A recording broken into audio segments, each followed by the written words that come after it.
If you have ever found intermarket spreads too risky, this video will show you how to make them more accessible and manageable. Hi, I'm David, a financial analyst with over 30 years of experience, specializing in currencies and commodities. Today, you will learn a simple yet effective strategy to reduce both risk and margin requirements when trading intermarket spreads.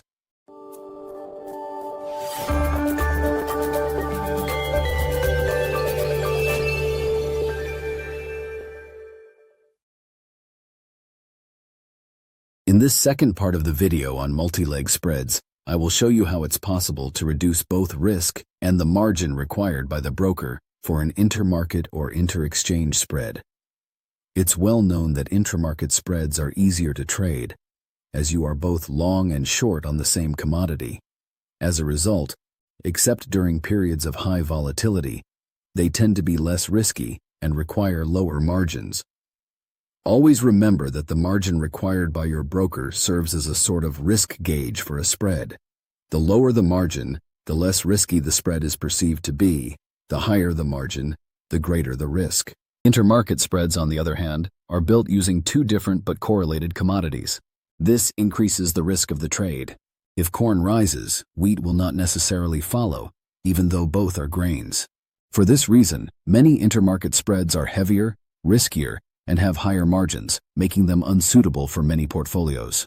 Christian, an Italian trader friend of mine who, like me, prefers to avoid excessive risk, has developed a very simple method to make intermarket and inter-exchange spreads more accessible and less risky for all types of portfolios. In essence, he has turned a spread into a spread of a spread. He applied the same principle used to create an intramarket spread from a single commodity futures contract, such as ZCK25 minus ZCN25 for corn, to each leg of a spread, effectively transforming it into a condor spread. Let me show you a couple of examples to clarify the concept, leaving the final considerations for the end of the video. The first spread is ZSA24 minus ZCA24, constructed by going long on soybeans with March delivery and short on corn with March delivery, as shown in the chart. From July to October, this spread follows a bearish seasonality.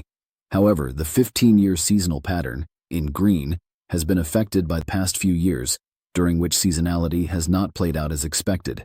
Similarly, in 2024, as you can see from its trend, blue line, the spread has been moving sideways, fluctuating between ups and downs. As mentioned, over the past 2 to 3 years, and in this early part of 2025, several seasonal trends have failed to materialize for various reasons, sometimes significantly altering seasonal patterns, particularly the 5-year pattern. That's why, if you haven't already, I recommend clicking the link at the top right and watching my mini-course, where I explain the correct way to analyze a spread.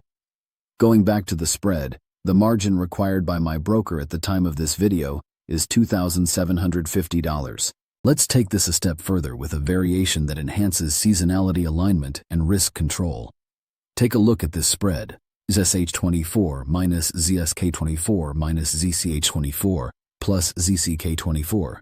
Here, an additional contract for the May delivery has been added to each leg, effectively creating a spread of spreads.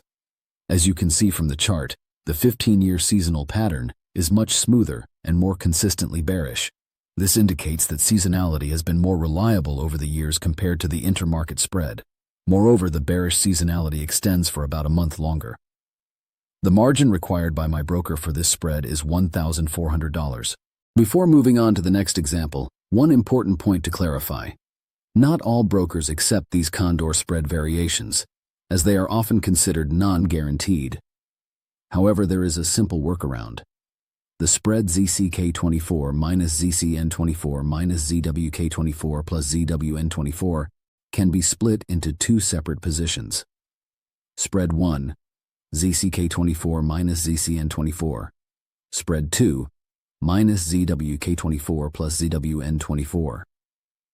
This does not affect commissions or margin requirements, while the profit-loss will be determined by the combined performance of the two spreads.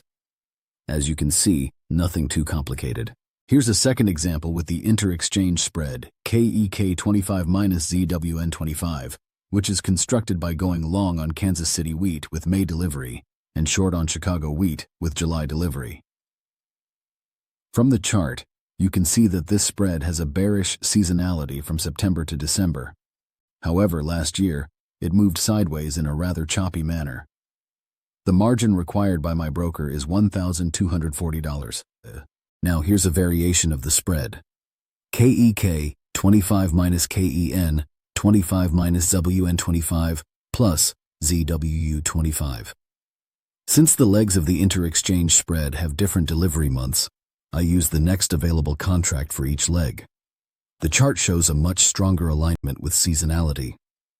The total margin required by my broker is $1,200, which is in line with the single inter-exchange spread. However, during more volatile or uncertain periods, the margin for the Condor spread may be slightly higher than that of a single inter-exchange spread. The difference is less pronounced in this case, as we are still dealing with the same commodity, albeit two different varieties. Why does this type of spread adjustment make an intermarket spread less risky? Because, rather than trading a spread between two futures contracts, you are now trading a spread between two spreads, which provides additional protection for the trader. With the ZSA24 minus ZSK24 minus ZCA24 plus ZCK24 spread, I have effectively hedged the intermarket spread ZSA24 minus ZCA24 with the spread minus ZSK24 plus ZCK24, which, unlike ZSA24 minus ZCA24, follows a bullish seasonal pattern. As you can see in the chart, although the 15-year seasonal model has been influenced by recent years, minus ZSK24 plus ZCK24 helps mitigate risk. If ZSA24 minus ZCA24 moves against its expected seasonality and rises, the minus ZSK24 plus ZCK24 spread will also move against seasonality, meaning it will decline and help reduce the loss. In conclusion, over the past 2 years, and in this early part of 2025, many seasonal patterns have failed to materialize for various reasons. Regardless, before opening any position, conducting a proper and thorough market analysis remains essential. That said, multi-leg spreads have consistently proven to be more reliable in tracking seasonal trends, exhibiting lower volatility and greater consistency. Hedging an intermarket spread with another intermarket spread and transforming it into a Condor spread is a strategic approach, helping to reduce risk, lower margin requirements, and increase the odds of success. By mastering this technique, you will gain a real edge in spread trading and improve your overall strategy. Thank you for watching. If you found this information useful, leave a like and subscribe to stay updated. Turn on notifications so you don't miss any future content. Let me know in the comments what you think about this strategy. Have you tried it before? Do you use a different approach? I would love to hear your thoughts. See you in the next video.